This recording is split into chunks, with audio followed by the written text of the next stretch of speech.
And that was it. And so they cut me. Hi guys, welcome back to our channel. Today we are talking about football. That's right. Good job, baby. Yep. Today we're talking about football. Second part of our football thing. The first part was about the draft process. This is going to be about how I've been cut 3 times. I got to count, it's tending to add up. Yeah, I've been cut 3 times in this business, and just the process of that and what it's like and the toll it took on our family and moving around and all that good stuff. All right, so started off. I was picked up by Arizona after the draft. You guys should know that. And I left, a week after I got picked up for minicamp? A couple weeks after. Like I had to up and leave Miley and Naya. So while he was in Arizona, we didn't want to fully move all of us there yet. Because, you never know how things are going to go. So, right. Plus we didn't have any money to do that, which we talked about a little bit in the last video, that he didn't really get a signing bonus. So, me and Naya moved in with my parents while he was down in Arizona. So we were in Utah. And then, on any weekends I would make the drive. I was pregnant with Jet, and I would just drive down with Naya. It's 9 hours-ish. It wasn't bad. Maybe it's 10 hours, I don't know. One time we got to go down there for 3 whole weeks. We just stayed at this really not so nice hotel. Something we could afford to stay at for 3 whole weeks. Yeah, I remember. It was a crappy hotel. It was bad. So you don't really get paid in your actual contract or the money until the season rolls around. So you're not getting paid a lot during the off season.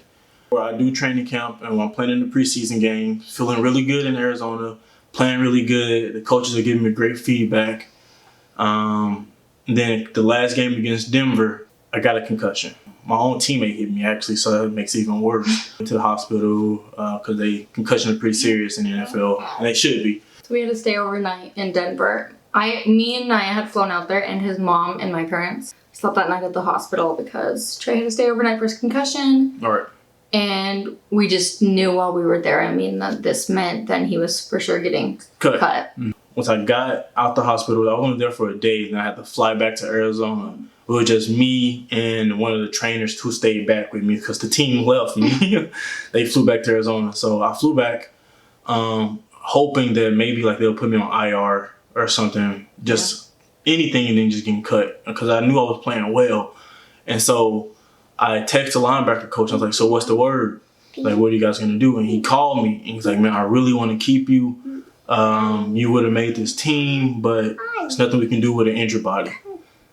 And that was it. And so they cut me. They offered us injury supplement, 3 week, 3 week active roster pay. And I was reluctant to take it because I knew I would be back before that. So I was trying to convince him, hey, I'll be back within a week. I'm not hurt as bad as you think. But they just didn't want to take a risk with a head injury. So we took it, flew back to Utah. Sad, man, because I really liked it in Arizona. So I was pretty sad. First time being cut, being fired. This is my only job I've ever had. So that was my first time being let go or fired, and it was from an NFL team. So it was just hard. So I get back to Utah, and we're scrambling to try to get me cleared so we can get through waivers. So for you guys that don't know, once you get cut, the next day teams have to wait till 4 o'clock before they can put in a waiver claim to pick you up. So I was on Facebook, anxious, does anyone know a neurosurgeon that could get Trey in today? It was a Sunday, and just wanting to hurry and get it done because we knew that teams were calling soon, or maybe they already were. Teams were already calling my agent hey, so how healthy is he? How healthy? Can we sign him right now? How healthy is he? So that made it urgent. I need to get cleared. My agent, shout out to my agent Kyle Dolan. He found this neurosurgeon who could Skype in, and it was weird. Could Skype in and see me and have an appointment or whatnot. So we did that. I get cleared, and then this is the part of the NFL that I don't like, the tryouts and the workouts. So I get cleared, and no team signed me. They just offered me a bunch of workouts. I think the Packers offered a workout, the Dolphins. My first tryout was with the Eagles. I will never forget it. It was with the Philadelphia Eagles, and I was probably like a week back from my concussion, like I said, and man, I did not do good that tryout. I remember I was tripping over the bags.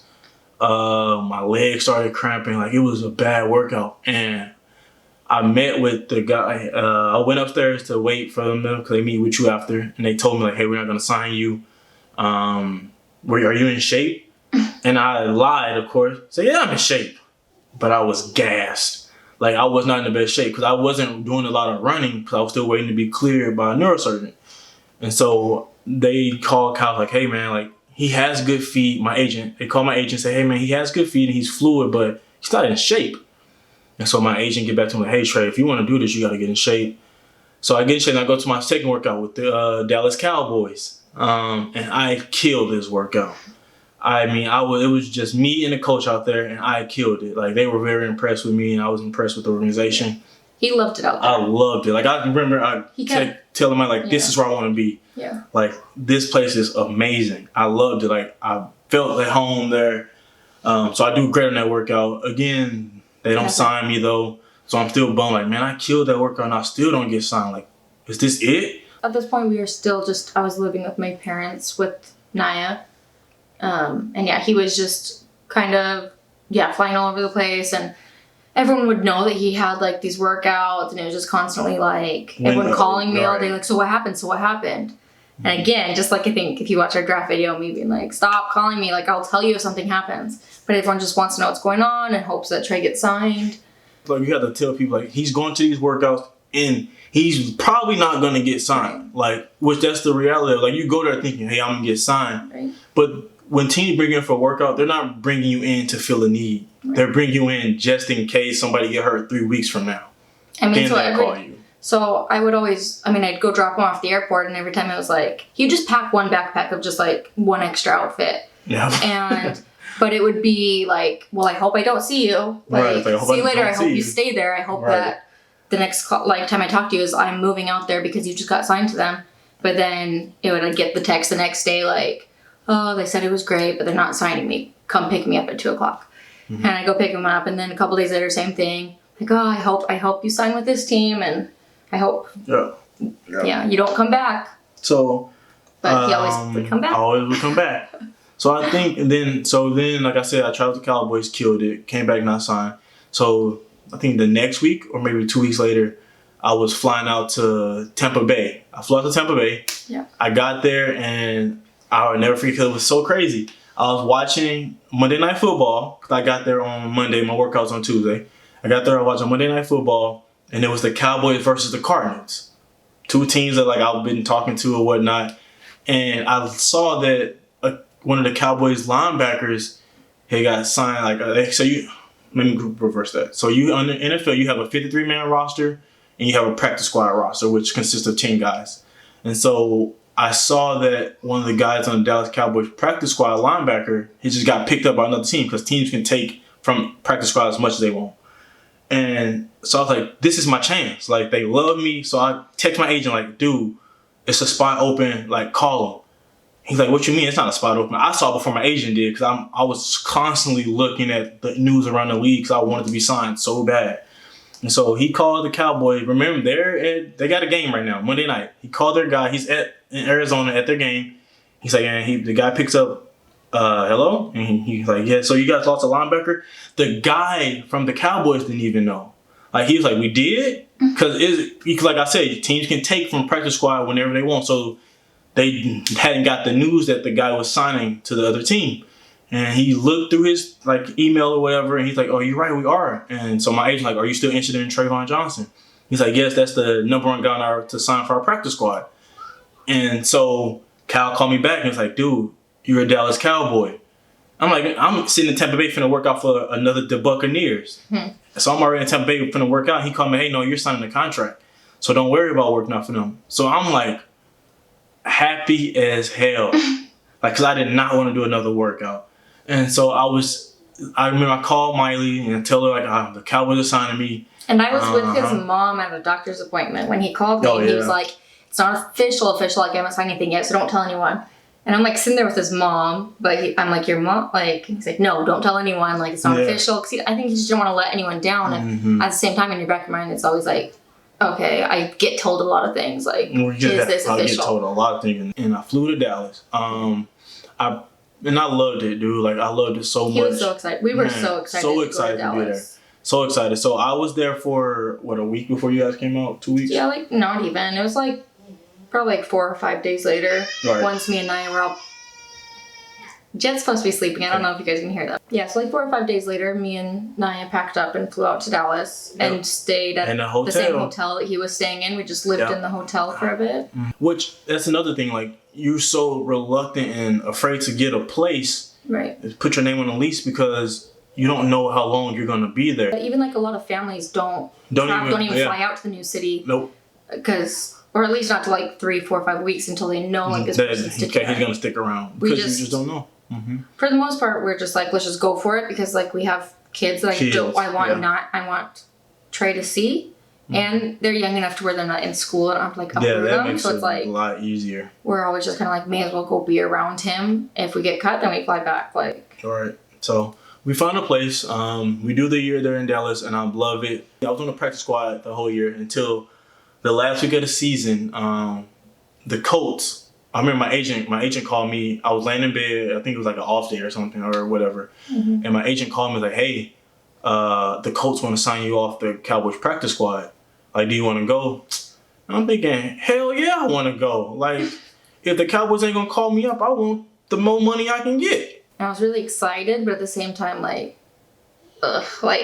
really, really hoping that would just make the Cowboys sign him because it was like, no matter what, I wanted the better deal. Like, I want him to be on an active roster instead of practice squad. But it was like, seriously, I have to move my 2-week-old to Indianapolis now. Right. Which is always exciting, but at the same time, it's like, we just got settled here. I just had a brand new baby. Yeah. Like, can we please just stay here? Right. And so he called, he's like, okay, let me see. He called the Cowboys and he's like, hey, like, the Colts are taking him if you got to move him up. They moved me up right away. And so that was a sigh of relief of like, okay, we can stay here at least like all through off season. During the draft the next season, I knew that the Cowboys needed linebackers. Yeah. But I was just hoping that they wasn't going to take as many as they did because, again, being an undrafted guy, if you watch our last football video, they trying to replace you already. You know what I'm saying? So it's when they bring in draft picks, you get kicked to the bottom of the barrel, even though you've been there longer because they invested more money. So when I was watching the draft, and I saw they took a guy in the first round, then it's like, okay, that's fine. But the one that killed me is in the 6th round when they drafted a linebacker because they kind of forced me out. Like, it's like, well, that was my spot. Like, that was it. So, but in my head, like I was saying, I'll just beat them out. Like, I'll just perform better than them. Like, they have to keep me, right? Like, if I play better than them, they have to keep me. So, fast forward to training camp, and I am having a hell of a training camp. I'm balling. And the preseason game, I'm grading out better than all our linebackers. I'm having a great preseason. My agent calling me like, hey, man, you having a great, like, you look good out there, man. The work you put in the offseason is showing. You look really good. I'm making plays. Like, so I'm thinking to myself, I'm going to make this team. Like, there's no way I'm not going to make this team. Like, I'm performing. Like they say, it's perform, right? And so the day come, unless you want to. I was going to say, but we still knew, like, basically, like, that a lot of the guys were like, of course they're signing these guys. Right. It was all just, like he said, kind of like the last spot, like the guy that they drafted. It was like they would have to choose Trey over him, or we thought, like, or maybe he's going to get another practice squad spot. Right. But, like, we knew it was going to be, like, we knew it was pretty likely that they still could, even after knowing how he was performing, not choose him. But we were just hoping that he could slide in with that last spot and beat someone out. Right.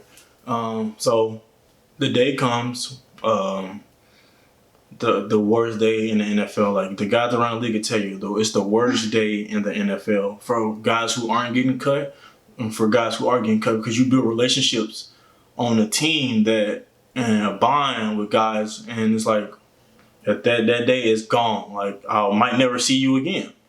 And so the day comes, and I wake up early. They have until 1:00 Eastern time to cut everybody. And so I wake up early and I'm checking my phone constantly. No call, no text, no nothing. So I'm like, And if okay, you don't man, get I'm a good. call, you know that you're staying. But it's like all day you're waiting to For get a call to something, say yeah. that you're being cut. Right. And so my phone rang and it wasn't even a call. They sent me a text and it said, Coach Garrett wants to meet with you. Come in and bring your iPad. When they tell you bring your iPad, that's it. You're going home. Like, give us our playbook back. We don't need you. We don't want you.